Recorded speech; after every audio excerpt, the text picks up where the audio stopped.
bersama, open access, yang satu-satunya yang boleh mengatur ya yang punya kewenangan negara yang diwakili oleh pemerintah. Orang per orang itu sama sekali tidak dibenarkan melakukan klaim dan diwujudkan dalam bentuk pemagaran yang merupakan sasaran tangkap nelayan. Kalau siklus itu terganggu, produksi stok ikan yang ada di laut menurun, maka produksi yang bisa dimanfaatkan oleh nelayan akan menurun. Jadi sehingga masyarakat kita betul-betul merasakan sebagai negara maritim. Dan laut itu buat kita orang-orang perikanan dan kelautan itu adalah penghubung, bukan pemutus komunikasi, bukan penghalang, tapi penghubung semua aktivitas.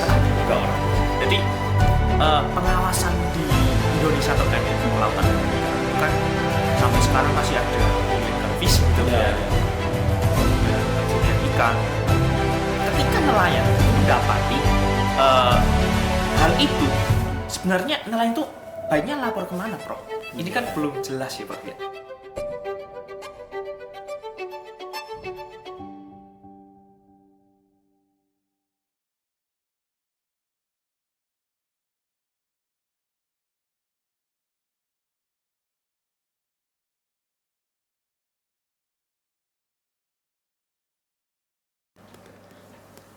Assalamualaikum warahmatullahi wabarakatuh. Waalaikumsalam warahmatullahi wabarakatuh.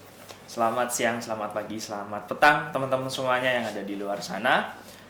Perkenalkan, saya Tegar Nurhaldika, mahasiswa Manajemen Sumber Daya Perairan angkatan 2023 dari Universitas Diponegoro. Nah, gitu teman-teman. Di sini kita akan bersama-sama membahas tentang isu yang sedang ramai diperbincangkan gitu teman-teman.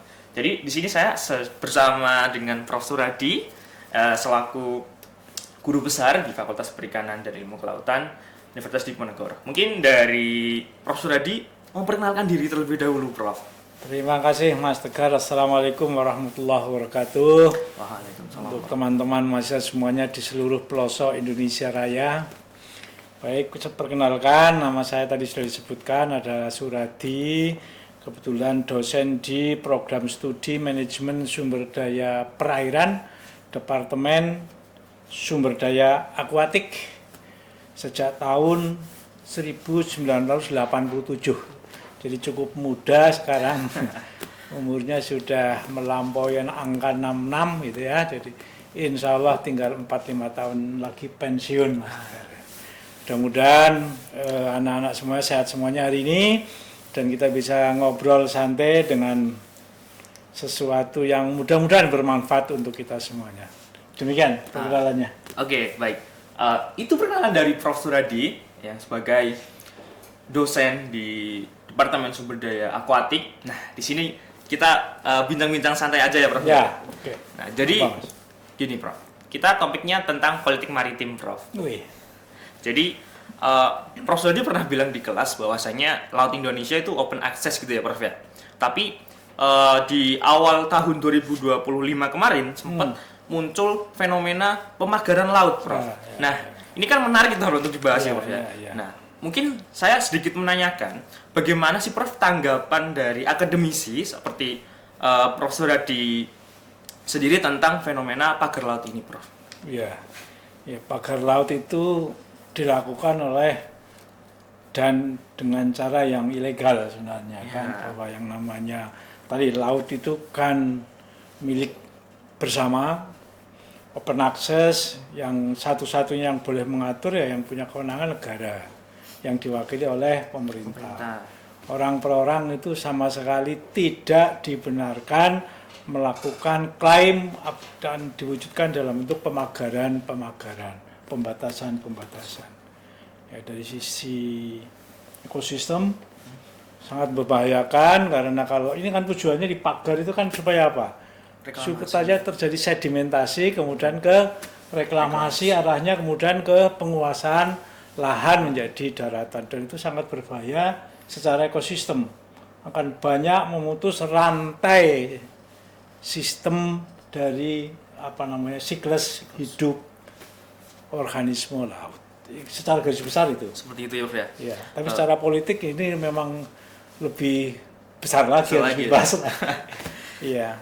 Iya Prof, saya sedikit lihat di internet gitu Prof ya. Ya. Ternyata di Tangerang gitu Prof ya, itu telah terjadi pemageran laut tuh sejak tahun 2024 Prof. Tapi mulai booming di tahun 2025 karena semakin meluas gitu Prof. Tapi jika kita melihat dari sisi nelayan, pendapatan nelayan, sebenarnya apa sih Prof yang dampak terbesar dari masyarakat itu Prof? Iya.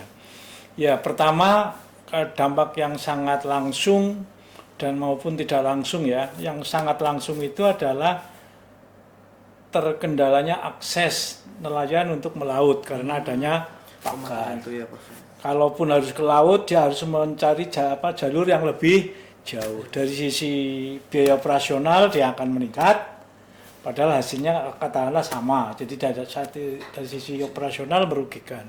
Yang kedua, ini yang tidak langsung tadi yang saya katakan di depan, kemungkinan terputusnya siklus hidup dari berbagai spesies ikan maupun tentu saja krustase yang merupakan sasaran tangkap nelayan. Kalau siklus itu terganggu, produksi stok ikan yang ada di laut menurun, maka produksi yang bisa dimanfaatkan oleh nelayan akan menurun. Jadi dua hal itu, langsung maupun tidak langsung, nelayan akan sangat terugikan dengan adanya pagar laut. Sebenarnya tahun 2022 atau 2023 itu malah. Iya juga itu sudah muncul Prof. Tapi dan panjangnya luar biasa. Lebih dari 30 kilometer. Ini mengerikan sih sebenarnya. Tapi kita tadi kan udah bahas tentang kerugian bagi masyarakat atau nelayan gitu ya. Tapi kita melihat dari segi pemerintahan gitu Prof. Iya. Ini kemarin sempat lempar-lemparan siapa nih yang salah gitu Prof ya. Iya. Dari Kementerian Perikanan sama Agraria gitu kan yang menerbitkan HGB, hak guna bangunan itu Prof ya. Tapi di sisi lain ini apakah ada apa ya Prof ya? Orang yang dibalik itu atau bagaimana Prof? Jelas kalau kita ngomong politik sudah banyak banyak pengalaman lah ya. Jadi ada yang muncul, ada yang tidak muncul, ada yang sangat berpengaruh dan yang berpengaruh tapi tidak nampak kira-kira ya. Jadi kalau lihat membaca secara sederhana, ini kan sebenarnya kan orang-orang punya uang. Iya pasti ya Prof. Jelas yang punya yang main di belakang ini semuanya. Itu indikasinya kan jelas. Ada tukang atau tenaga yang dibayar untuk membuat pagar di tengah laut itu kan. Itu kan biayanya nggak murah. Nggak mungkin dilakukan oleh nelayan yang nggak punya penghasilan cukup tinggi. Jadi pasti ini dilakukan oleh orang yang sangat kuat dari sisi ekonomi. Dan punya lobby politik yang pasti cukup dengan para pimpinan daerah itu. Jadi udah oleh karenanya maka memang ini kan pelajaran yang sangat berharga untuk kita.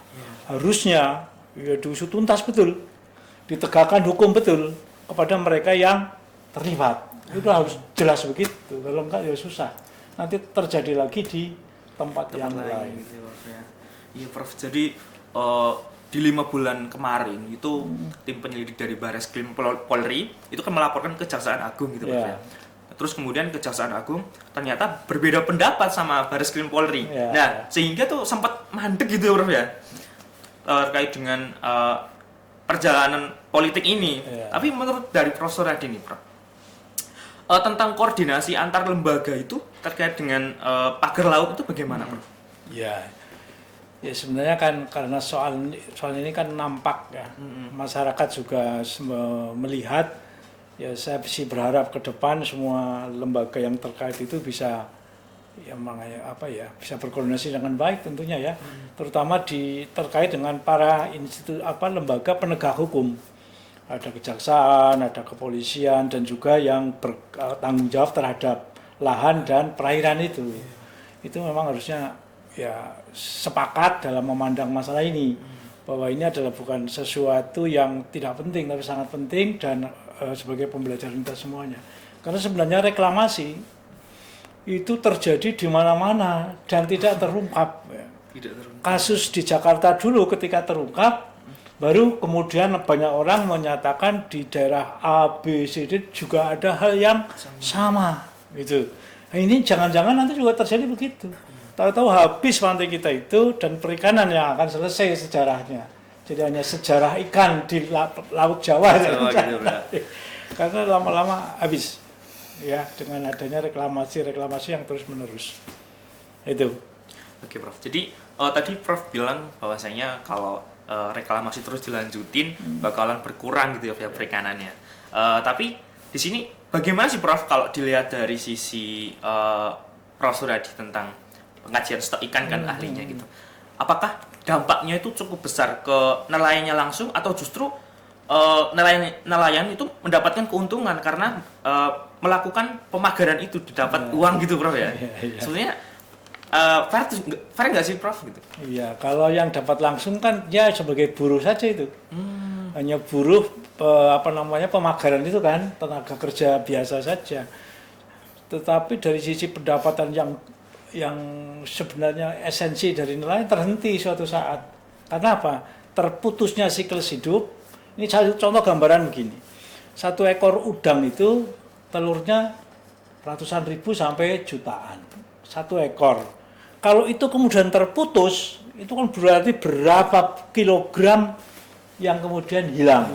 Jadi 1 ekor udang. Bayangkan kalau itu semuanya tidak sempat terpenuhi siklus hidupnya karena pantainya rusak, terreklamasi, maka itu yang akan dirasakan oleh nelayan. Jadi kalau siklus hidup terputus, keberlanjutan sumber daya terputus, maka ekonomi nelayan juga terputus. Jadi ini bahayanya. Jadi kalau tidak kita jaga betul kelestariannya dengan berbagai cara, antara lain tadi reklamasi itu ancaman, pencemaran itu juga ancaman, overfishing itu juga ancaman. Semuanya itu harus dikendalikan dengan pengelolaan yang baik. Jadi kalau ada oknum dan kekuatan-kekuatan yang merusak, itu memang harus dihentikan. Itu mutlak, tidak bisa ditawar-tawar. Oke Prof, tadi sudah banyak tentang pagar laut ya Prof. Ya. Dari pandangan Prof Suradi ini Prof, apakah ada masalah lain tentang politik maritim selain pagar laut gitu Prof? Ini kan memang kita ini kan 70% itu kan laut ya. Laut ya. Mestinya memang pemerintah dalam hal ini orientasi ke lautnya harus cukup besar proporsinya pembangunannya. Sehingga masyarakat Indonesia ini betul-betul bisa merasakan sebagai negara maritim. Dan itu bisa kita baca dari sisi penganggarannya. Anggaran kita itu untuk pembangunan kelautan kita seperti apa? Keberpihakan kepada nelayan dan kepada hal-hal yang bersifat kelautan itu cukupkah? Ini yang jadi harus kita cermati bersama. Karena ya itu tadi, bagaimana potensi yang ada di laut yang luar biasa itu tidak hanya dari perikanan sebenarnya kan, dari banyak hal itu betul-betul mendapat perhatian yang cukup. Sehingga masyarakat kita betul-betul merasakan sebagai negara maritim, gitu ya. Dan laut itu buat kita orang perikanan dan kelautan itu adalah penghubung, bukan pemutus komunikasi, bukan penghalang, tapi penghubung semua aktivitas kita. Itu kira-kira Mas Tegar. Oke, tadi Prof sudah dibilang gitu ya, bahwasanya memang pemerintah itu harus bisa lebih lihat perikanan itu nggak sebatas ini gitu ya Prof ya. Bisa dilihat lebih besar karena Indonesia juga negara maritim gitu ya Prof. Yeah. Tapi apakah pemerintah sudah cukup baik dalam mengelola perikanan atau kelautan yang ada di Indonesia Prof? Ya memang tadi bisa kita baca sebenarnya dari sisi politik anggarannya. Jadi dari sisi ini kan masih sangat kurang. Kita jadi Kementerian Kelautan kan belum lama. Iya. Kelautan dan perikanan itu kan indikasi. Tapi ke sini ya memang harus terus dikembangkan. Tidak hanya dari sisi kembali lagi eksplorasi di bidang perikanannya, tapi dari sisi kelautan secara umum. Baik yang ada di dasar maupun di potensi arus gelombang dan lain-lainnya itu kan masih sangat besar sebenarnya potensinya untuk pembangunan kita. Dan yang menghasilkan ekonomi dan peluang tenaga kerja yang luar biasa. Kalau itu bisa kita optimalkan dalam rangka pemanfaatan perikanan dan sumber daya kelautan, ya fakultas perikanan akan menjadi favorit perikanan dan kelautan itu. Harusnya begitu ya Prof. Iya, kalau sekarang kan kalian itu mau masuk ke kelautan perikanan dan kelautan kan pilihan kedua.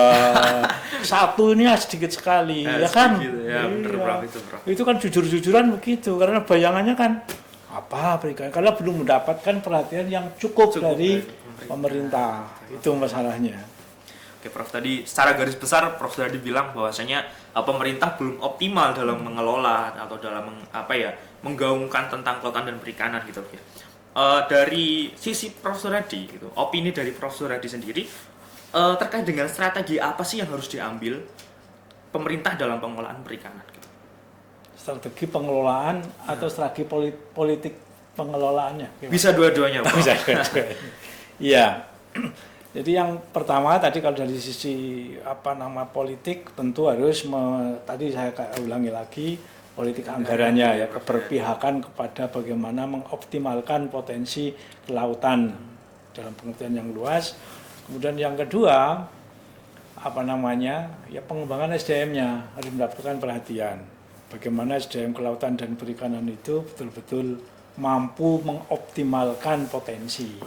Ya, dua hal itu yang saya kira perlu mendapatkan perhatian dari kita semuanya, terutama dari pemerintah yang punya mandat untuk melaksanakan itu. Ya, tadi Prof sudah dibilang ya kan, sebenarnya kita tuh kaya akan sumber daya perikanan gitu ya, tapi memang belum optimal dalam implikasinya di lapangan gitu Prof ya. Tadi Prof Suradi juga bilang politik anggaran itu diperbesar gitu ya, harapannya biar mendukung perekonomian di perikanan dan kelautan gitu Prof. Tapi pesan untuk generasi selanjutnya terkait dengan perikanan kelautan itu seperti apa Prof? Oke, sebelum itu ya, potensi sumber daya ikan kita ini tadi saya juga kebetulan baru mendengarkan diskusi di Komisi Nasional Pengkajian Stok. Waktu ini saya tinggal diskusi itu. Nah, ini terus sekalian, kalau kita bisa manfaatkan dengan baik dan benar, itu nggak ada nelayan miskin. Pertama yang harus kita ambil itu ukurannya juga harus tepat. Ini sekarang coba bandingkan, perhatikan, kita mengambilkan dengan alat tangkap yang tidak ramah lingkungan, size-nya kecil, sehingga yang tertangkap kecil-kecil. Harganya menjadi tidak optimal. Itulah yang kemudian menjadi pendapatan nelayan rendah. Coba kalau itu kita betul-betul optimal dari sisi jumlah, dalam pengertian volume dan ukuran, insya Allah sejahtera nelayan kita semuanya. Itulah tugas kita mengelola itu. Dan penelitian-penelitiannya juga harus dikembangkan ke situ. Kapan, di mananya dapat ukuran yang terbaik untuk menangkap. Nah, ini generasi muda tantangannya kaitannya dengan itu. Jadi potensi untuk bekerja di perikanannya masih sangat luas. Bagaimana penelitian-penelitian ini kita kembangkan sehingga kemudian usaha daripada di bidang perikanan itu menjadi luas. Karena tadi sebenarnya kita ngambil sedikit tapi sudah untung banyak. Karena ukurannya yang terbaik. Kalau sekarang 1 kilo isi udang misalnya 200, 150. Harganya 30.000, 40.000. Padahal kalau yang ekspor bisa 150, ukuran hanya 50 ekor, 40 ekor. Nah itu. Jadi kalau coba dikonversi itu. Caranya gimana mengatur di mana dan kapannya itu. Jangan dekat-dekat dengan pantai. Tapi agak menjauh sedikit. Di mana udang pada saat itu sedang berbuaya mau ke tempat pemijahan. Nah, jadi ukuran sudah besar-besar mau memijah. Nah, di situ keuntungan diperoleh. Berarti tadi karena kerakusan gitu Bro ya sebenarnya ya. Karena yang kecil-kecil ditangkap gitu Bro ya. Sehingga harga jualnya itu ternyata rendah daripada yang optimal gitu Bro ya. Nah, di sini kita lihat bahwasanya masih ada harapan nggak sih Bro tentang ekonomi biru di Indonesia Bro? Besar sekali. Kalau saya tetap berharap optimis dengan banyaknya fakultas perikanan, kegiatan penyuluhan, pembinaan, pendampingan.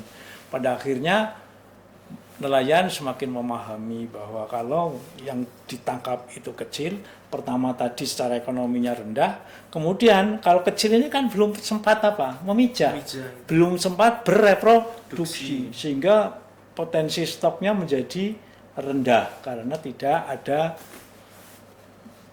rekrutmen baru gitu ya. Ini yang jadi sangat penting buat kita semuanya, bagaimana nelayan bisa menahan diri untuk tadi tidak rakus tadi, bahwa menangkap itu ya size-nya harus tertentu di lokasi yang tertentu yang sudah terukur, dan itu adalah hasil penelitian anak-anak muda. Ya, kalau yang kayak tua saya kan ngandani.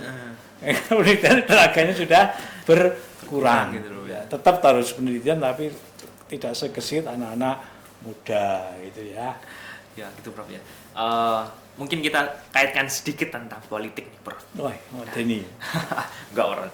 Jadi pengawasan di Indonesia terkait dengan kelautan dan perikanan itu kan sampai sekarang masih ada illegal fishing gitu ya. Kemudian ada pencurian ikan. Nah, ketika nelayan itu mendapati hal itu, sebenarnya nelayan itu baiknya lapor kemana Prof? Ini kan belum jelas ya Prof ya. Karena dari nelayan juga belum dapat apa ya insight untuk melaporkan apa nih, buat apa kita melaporkan gitu Prof? Ya sebenarnya masalah terbesar terkait dengan pengawasan karena luasnya laut kita kembali ke anggaran pengawasan. Kapal pengawas kita itu sangat terbatas berikut tenaganya, padahal laut kita sangat luas. Nah, salah satunya adalah bekerjasama dengan nelayan-nelayan kita memang. Dan harus diingat sebenarnya kapal-kapal besar itu ada VMS-nya. Jadi bisa melapor di situ titiknya di mana sedang terjadi apa itu bisa. Sehingga memang antara lain kita harus melibatkan nelayan-nelayan itu dalam rangka pengawasan. Kita lakukan pembinaan, penyuluhan, pendampingan sehingga mereka ketika melaporkan via VMS itu tidak hanya berapa volumenya dilakukan di mana spesies apa yang ditangkap, tapi laporkan di sini ada kapal asing yang masuk gitu. Gitu harusnya ya. Tapi itu memang harus usaha yang sungguh-sungguh dari kita semuanya ya. Dan anak-anak muda sangat diharap nanti ke depan ya. Berarti harus ada strategi baru untuk memantau pengawasan itu ya Prof ya? Betul ya. Dari Prof Suradi, ada nggak sih Prof kayak strategi yang mungkin muncul tiba-tiba gitu Prof? Wah ini kayaknya lebih baik ada strategi ini atau mengoptimalkan yang ini aja biar nggak terlalu fokus ke lain-lain, jadi fokus satu hal aja. Maksudnya apa itu ya? Jadi sebagai nelayan itu fokusnya ke pengawasan juga, nggak cuma dari nangkap-nangkap aja. Oh iya, itu tadi apa namanya nelayan betul-betul dihargai dan dilibatkan dalam proses pengawasan itu.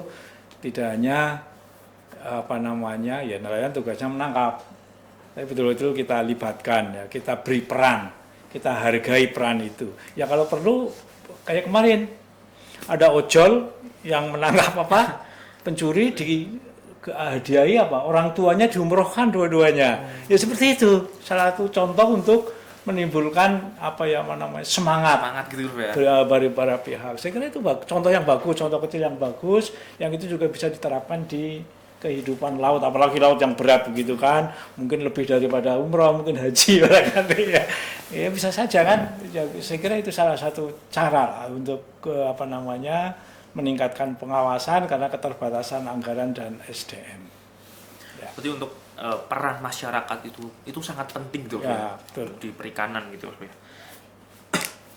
Kok dingin sekali lama-lama ya? Ya dingin Prof. Gini Prof, peran masyarakat itu kan tadi penting gitu ya. Apakah masyarakat ini, kelompok masyarakat bisa mengadvokasikan tentang kebijakan yang menurut masyarakat itu berimbas baik gitu Prof? Oh ya, sebenarnya kalau dulu kan ada yang namanya KUD Mina. Jadi di setiap perkampungan nelayan ada kelompok-kelompok nelayan yang ada pengurusnya. Nah kalau mau memanfaatkan nelayan ini diaktifkan lagi. Mereka berkelompok, berdiskusi apa yang terjadi di lapangan, mereka sampaikan ke pihak yang pengambil keputusan. Itu sebenarnya bisa. Saya tidak tahu persis sekarang ini apakah KUD Mina masih jalan apa tidak. Kalau zaman saya mahasiswa dulu masih jalan, waktu saya masih muda. Jadi kalau penelitian ya sudah KUD itu sangat membantu. di setiap pendaratan ikan itu ada KUD. Ya, dan yang mengelola pelelangan itu KUD. Dan saya yakin sekarang juga masih KUD. Saya harapkan begitu. Jadi nggak tahu kalau sekarang Pemda. Ya bukan kesatuan. Silakan aja nanti coba dilihat lagi. Sudah lama sekarang. Sudah lama banget. Tadi udah banyak ngobrol kita Prof. Ya. Mungkin ini Prof, pertanyaan lagi. Ini yang paling krusial dari semuanya yang tadi Prof sampaikan terkait dengan penangkapan ikan yang tidak terukur gitu Prof. Terus pagar laut itu yang paling krusial di Indonesia itu sebenarnya yang harus ditangani terlebih dahulu seperti apa? Tadi kembali ke pengawasan. Jadi memang masalah terbesar kita di situ. Bagaimana wilayah yang sangat luas ini bisa terkelola dengan baik, dengan terawasi dengan baik, dan akhirnya bisa terjaga dengan baik. Meskipun juga kadang-kadang nelayan kita ada yang nakal juga kan, ada yang keluar batas wilayah RI, nangkap di daerah Australia misalnya, dan sebaliknya Filipina masuk ke perairan kita gitu. Nah, itu hanya bisa dikendalikan dengan baik, dikelola dengan baik, karena informasi dari hasil pengawasan yang baik. Cuman masalah krusial pengawasan itu tadi, SDM dan pendanaan, itu masalahnya Mas. Tapi untuk kesadaran publik akan hal itu gimana nih Prof? Kesadaran itu terbangun ketika sistemnya diperbangun dengan baik. Artinya sistem baik, kalaupun ada yang SDM apa namanya masyarakatnya kurang baik, nanti akan terbangun lambat-lambat. Jadi sistem itu memang sangat penting, di samping memang pembinaan manusia, terutama pelaku dari sistem itu. Jadi penegakan hukumnya, pelaku pemanfaatnya, dan seterusnya itu. Kalau sistem itu berjalan dengan baik, ya bagus. Insya Allah bagus. Ya, itu mungkin dari saya sendiri ya Prof ya. Ya. Memang Indonesia negara maritim, tapi belum dioptimalkan secara maksimal dan masih banyak yang harus dibenahi gitu ya. Dan mungkin saya sendiri sebagai penerus gitu ya Prof ya, punya PR banyak terkait dengan hal itu. Nah, di sini sebenarnya visi dari akademisi terkait dengan hal itu, apakah hanya untuk mengelola perikanannya atau lebih jauh lagi nih Prof? Ya intinya kalau kita bicara pengelolaan itu kan mulai dari bagaimana informasi ini dibangun, berapa yang boleh dimanfaatkan, kemudian bagaimana proses pengawasan, dan sebagai hasilnya adalah informasi yang valid, masuk lagi ke tindakan. Jadi itu sebagai sebuah siklus tindakan sebenarnya, siklus informasi dan tindakan. Pengelolaan itu tidak suatu yang terputus-putus. Berarti tetap masih harus saling terhubung kan satu sama lain gitu Prof ya. Berarti pasti ada kunci utamanya nih Prof. Mungkin kunci dari seluruh pengelolaan, apakah hanya untuk penganggarannya saja atau seluruh elemen itu terlibat dari swasta, masyarakat, pemerintah, atau dari investor luar Prof?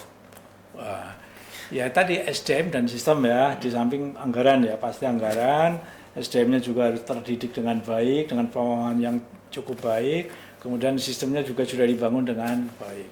Kalau investor, kalau saya malah nggak usah dulu. Nggak usah dulu ya Pak? Saya pernah diajak juga ngobrol-ngobrol masalah investor ini, saya katakan janganlah, ada mau mendatangkan kapal dari luar, janganlah. Kita sudah cukup banyak pengusaha di Indonesia ini, tinggal lagi dibina bagaimana supaya dapat melakukan penangkapan dengan baik dan benar sehingga hasilnya bisa optimal gitu. Berarti lebih baik mengoptimalkan yang sudah ada gitu. Dulu, ya ditingkatkan kapasitasnya, kemampuannya dan. Tapi dalam konteks keadilan nih Prof, apakah udah cukup adil nih Prof antara nelayan kecil, nelayan besar, dan yang mungkin lebih besar lagi tuh Prof, perusahaan gitu Prof? Ya memang masih sangat belum adil ya. Nelayan kecil karena memang kemampuannya yang sangat terbatas. Kadang-kadang itu hasil tangkapannya hanya cukup untuk kebutuhan sehari-hari, tidak untuk kepentingan pengembangan ekonomi. Sehingga kalau kita lihat di lapangan itu anak-anak nelayan kecil, nelayan tradisional tidak punya kesempatan untuk belajar lebih tinggi seperti Mas Tegar, jadi kuliah. Mereka putus di SLA atau bahkan SLP. Ini yang memang ya tadi semua orientasi pengembangan dan pemanfaatan perikanan harus dapat meningkatkan ekonomi nelayan kecil dan tradisional. Harus begitu, yang harus ditekan itu jangan, kadang-kadang kan begini, kita pakai indikator pertumbuhan, itu yang tumbuh siapa?